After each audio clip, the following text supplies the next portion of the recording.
primeiro disse que a reunião não era formal e que nem tinha caráter oficial, mas que ele via a possibilidade de rever algumas questões. Avaliação institucional, avaliação individual. Ele falou que havia possibilidade de discutir o auxílio alimentação, o descongelamento do auxílio alimentação, do auxílio creche, de rever a questão das insalubridades nos locais de trabalho, nos locais onde existe servidor que tem e que não tem insalubridade. Quem não tem ficou prejudicado para a contagem do tempo especial para fins de diminuir a aposentadoria do servidor. Ele disse que queria a criação de um grupo de trabalho para discutir essa carreira e discutir, inclusive, a suspensão das avaliações. Mas condicionado, primeiro, que nós suspendêssemos a greve, isso com um dia de greve. Nunca aconteceu na história desse país, como diz o presidente da República, que com um dia de greve, que nós sempre conseguimos abrir canal de negociação com o governo, quando nós já tínhamos 15, 20 dias de greve. Com um dia de greve é a primeira vez. Né? Foi uma surpresa para nós esse comportamento. Nesse mesmo dia ele conversou com uma dirigente nossa numa Assembleia Estadual, que é a Janeiro, no Rio de Janeiro, convidando que um grupo de dirigentes sindicais, Zé Campos do Rio Grande do Sul, eu pelo Rio de Janeiro, a Janeiro pelo Rio de Janeiro, pudéssemos estar abrindo, ainda que extraoficial, uma negociação com o governo em Brasília. Nós viemos para Brasília no terceiro dia de greve e às 9 horas da manhã nos reunimos, 9, 10 horas da manhã nos reunimos com o presidente do INSS. E ali já estava o presidente do INSS, o diretor de recursos humanos, o diretor de atendimento, e aí o presidente disse que ele não falava mais por ele, falava também pelo secretário executivo, pelo Dr. Gabas, que já foi dirigente sindical, já foi gerente de São Paulo, militante e dirigente sindical do CISPREV São Paulo, e que nós temos uma relação já de muitos anos na relação sindical e também na relação enquanto secretário executivo, porque o Gabas já vem aí de duas gestões, né? Três gestões, 3 minutos. E aí para nós isso foi importante. Ele já não falava mais sozinho, ele falava também em nome do secretário executivo. Mas com condicionante, suspendam a greve. Em troca de um grupo de trabalho que nós não sabemos que ele irá acontecer, porque o outro não aconteceu, esse também pode não acontecer. E isso nós só tínhamos 17 estados em greve. No terceiro dia, nós continuávamos com 17 estados. E aí, ontem, terça-feira, nós fomos para essa audiência provocada pela Procuradoria-Geral da República, onde o presidente do INSS, o procurador do INSS, representante do Ministério do Planejamento, nossa assessoria jurídica dos servidores, a FENASPES e alguns sindicatos estaduais, e o próprio procurador da República.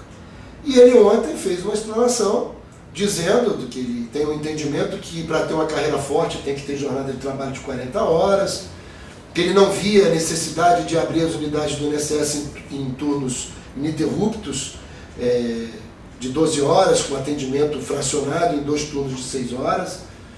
Nós dissemos a ele que o decreto do presidente da República está em vigor, ele não foi anulado, nem retirado, né? Não tem nenhum ato que suspendeu os efeitos do decreto do presidente Lula, e que nós víamos que o entendimento do Tribunal de Contas da União, num documento que foi encaminhado ao INSS, que eles esconderam o documento, provocado por uma funcionária que foi reclamado de desvio de função, era que já não é mais cabível os servidores correrem riscos.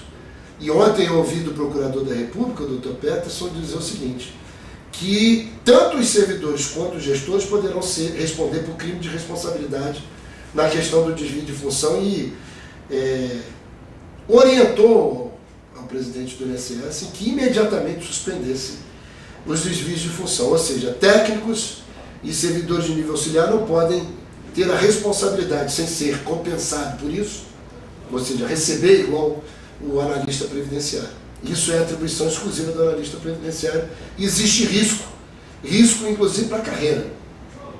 Risco que poderá tanto atingir aos gestores, a quem deu a ordem, mas a quem cumpriu a ordem, porque a ordem absurda não se cumpre. Isso é o correto, né? A ordem absurda não se cumpre. E a posição do procurador, depois de ouvir todas as partes, era de que nós deveríamos, ele pediu ao presidente do INSS, que saiu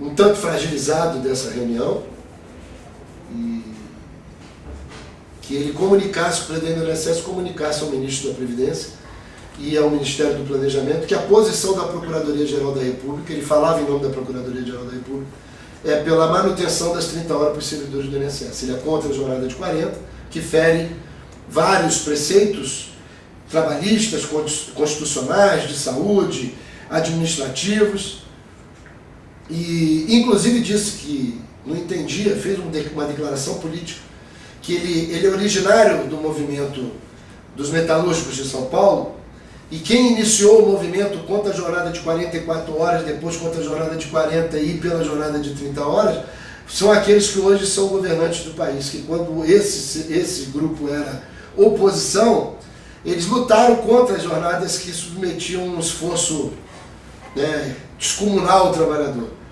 e que hoje querem praticar em cima dos servidores da casa o que eles combateram ao longo dos anos. Estão jogando na lata do lixo a história, o procurador da República falou. E que ele iria comunicar ao ministro do Superior Tribunal de Justiça, posicionamento do Tribunal, da Procuradoria-Geral da República, e que o ministro da Previdência, junto com o INSS e o Ministério do Planejamento, tinham que imediatamente promover a abertura da negociação, criar uma mesa imediata para pôr fim à greve, para negociar, abrir um canal de negociação, para pôr fim a essa greve, porque a greve prejudica os segurados, e resolver logo o problema da melhor forma possível, que nós chegássemos no entendimento. O governo hoje está fragilizado, apesar da decisão do STJ. Ontem o Estado de São Paulo ganhou uma decisão na Justiça de São Paulo pela aplicação do Código 95 em substituição ao Código 28. E nós falamos ontem para o Procurador da República que o Código 28 não pode ser aplicado porque se nós estamos em greve, olha o que dizia a decisão do STJ, de um ministro do STJ, do ministro Ock, que se a greve acontecesse, a FENASP estaria multada em 100 mil por dia. De multa em 100 mil. Se a FENASP está sendo multada em 100 mil por dia, é porque a greve existe. Se a greve existe, não é falta injustificada, Código 28. Aplica-se o Código 95. E a Justiça de São Paulo entendeu que deve ser aplicado o Código 95 e determinou. E hoje, o Rio Grande do Sul ganhou na Justiça, o Sindicato do Rio Grande do Sul ganhou na Justiça a decisão, uma decisão favorável às 30 horas. O reconhecimento que os servidores do Rio Grande do Sul estão sujeitos à jornada de 30 horas, recebendo a tabela de 40 horas. Então agora, os estados estão com as suas ações, a gente entende que tem estado que é mais rápido, o outro é mais devagar. As ações são frutos do entendimento jurídico e da elaboração técnica dos advogados, e não são os mesmos, cada um tem suas teses a serem defendidas. Nós no Rio de Janeiro, o seu sindicato de Santa Catarina, né, não é centralizado como aqui na associação, que tem uma banca de advogados do Brasil inteiro, né, que vocês aqui têm, é uma associação que se concentra em Brasília, ela é nacional, é diferente da nossa relação, porque cada estado tem a sua autonomia e independência. O estado do Sergipe foi multado em 100 mil reais, usaram o entendido proibitório e já mandaram lá cobrar os 100 mil reais, e o estado da Bahia